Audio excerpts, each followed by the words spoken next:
Selamat pagi semuanya. Halo, apa kabar? Semoga baik-baik saja di sana. Oke, sebelum kita mulai pelajaran, alangkah baiknya kita berdoa menurut agama dan keyakinan masing-masing. Berdoa dipersilahkan. Berdoa selesai. Baik, di sini kita akan membahas materi apa?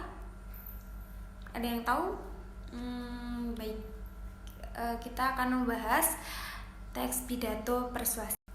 Baik, di sini kita akan membahas tentang teks pidato persuasif, yang dimana materi sebelum teks pidato persuasif yaitu teks laporan percobaan. Yang pertama adalah pengertian teks pidato persuasif. Pidato persuasif merupakan seni mengungkapkan pendapat secara jelas dan logis. Pidato persuasif bertujuan untuk meyakinkan audiensi untuk melakukan sesuatu, mengajak atau membujuk pendengar agar terpengaruh terhadap isi pidato yang disampaikan. Contohnya, pidato tentang budaya bersih dan pidato keagamaan. Orang yang melisankan atau menulis teks pidato persuasif bisa untuk tujuan yang sangat beragam. Bisa jadi seseorang menulis teks pidato persuasif dengan tujuan untuk mengajak, menghargai, memberitahu, meyakinkan, dan masih banyak kemungkinan lain. Yang kedua, struktur teks pidato persuasif. Struktur teks pidato persuasif terdiri atas 3 bagian, yaitu pembukaan, isi pidato, dan yang terakhir penutup. Jika satu di antara struktur tidak ada, teks pidato tersebut tidak akan menjadi teks pidato yang sempurna. Pembukaan teks pidato terdiri atas 3 bagian, yaitu salam, pembuka, ucapan penghormatan, dan ucapan syukur. Kedua salam pembuka, ketiga ucapan penghormatan, dan yang ketiga ucapan syukur. Isi pidato persuasif. Isi pidato adalah bagian yang penting karena dalam isi ini mengandung inti dari sesuatu yang akan disampaikan dan dibicarakan. Pada bagian isi ini, sang orator akan menjelaskan secara detail dan jelas mengenai apa yang disampaikannya kepada para pendengar. Yang ketiga, penutup pidato persuasif. Penutup pidato adalah akhir dari sebuah pidato. Pidato yang baik biasanya berisi hal-hal berikut. 1. Kesimpulan secara ringkas dari materi yang dijelaskan. Yang kedua, permintaan maaf kepada pendengar jika ada salah dalam berkata dan juga menyinggung pembaca. Dan yang terakhir yaitu salam penutup. Yang ketiga yaitu ciri-ciri kebahasaan dari teks pidato persuasif. 1. Penggunaan kalimat aktif merupakan sebuah kalimat yang memiliki subjek aktif dalam melakukan kegiatan atau aktivitas tertentu. Contoh, kita harus menjaga kebersihan lingkungan agar tercipta kehidupan yang layak dan sejahtera. Yang kedua, penggunaan kata sapaan.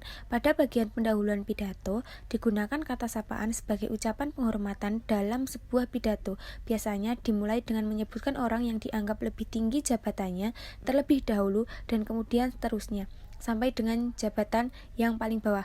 Contoh, yang terhormat Bapak Kepala Sekolah, yang terhormat Bapak atau Ibu Wali Kelas, serta teman-teman yang saya cintai.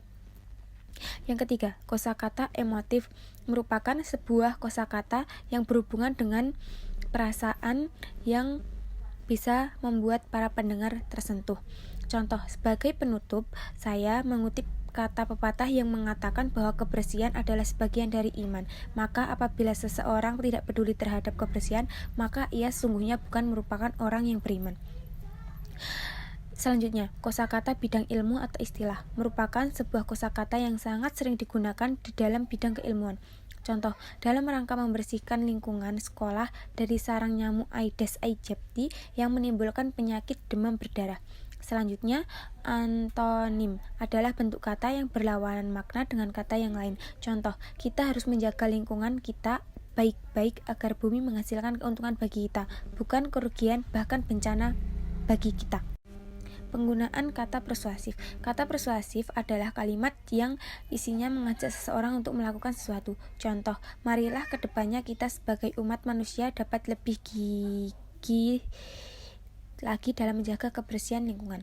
Selanjutnya, kata benda abstrak merupakan sebuah kata benda yang tidak ada wujudnya atau sebuah benda yang tidak bisa dilihat oleh mata. Contoh, maka kita harus menjaga kebersihan lingkungan agar tercipta kehidupan yang layak dan sejahtera. Kita selalu diajarkan untuk menebarkan kebaikan kepada orang lain tanpa memandang suku, agama, ataupun warna kulit. Menyusun teks pidato persuasif. 1. Pelajari topik. Ketahui dan pelajari topik yang akan disampaikan. Lakukan kajian sebanyak mungkin hal-hal yang berkaitan dengan topik tersebut. Luangkan waktu untuk membaca buku mengenai topik yang akan disampaikan. Catat berbagai data dan sumber penting yang dapat digunakan untuk memperkuat argumen. Yang kedua, pahami tujuan. Pastikan tujuan yang ingin dicapai dapat dipahami dan sesuai topik yang penting.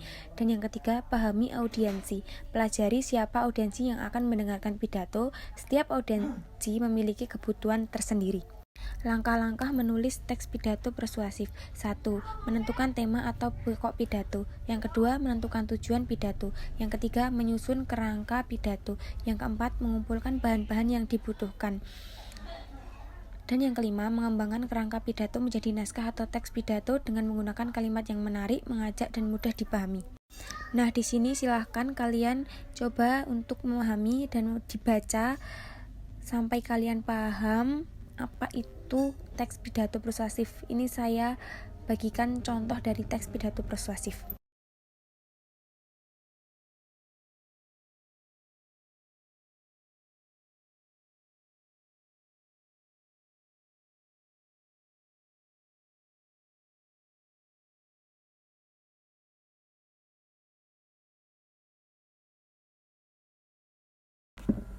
Tak terasa pembelajaran kita sudah selesai sampai di sini. Sekian dari Ibu. Apabila Ibu ada salah kata, oh iya, jangan lupa kalau ada yang ingin ditanyakan silahkan tanya saja lewat PC boleh, komen juga boleh, nanti Ibu membaca komen-komen dari kalian. Jangan lupa semangat belajar, istirahat yang cukup, tapi tugas tetap dikerjakan. Terima kasih. Sekian dari Ibu. Kita berdoa dulu untuk menutup pertemuan kali ini. Berdoa dipersilahkan. Berdoa selesai. Oke, terima kasih. Selamat siang.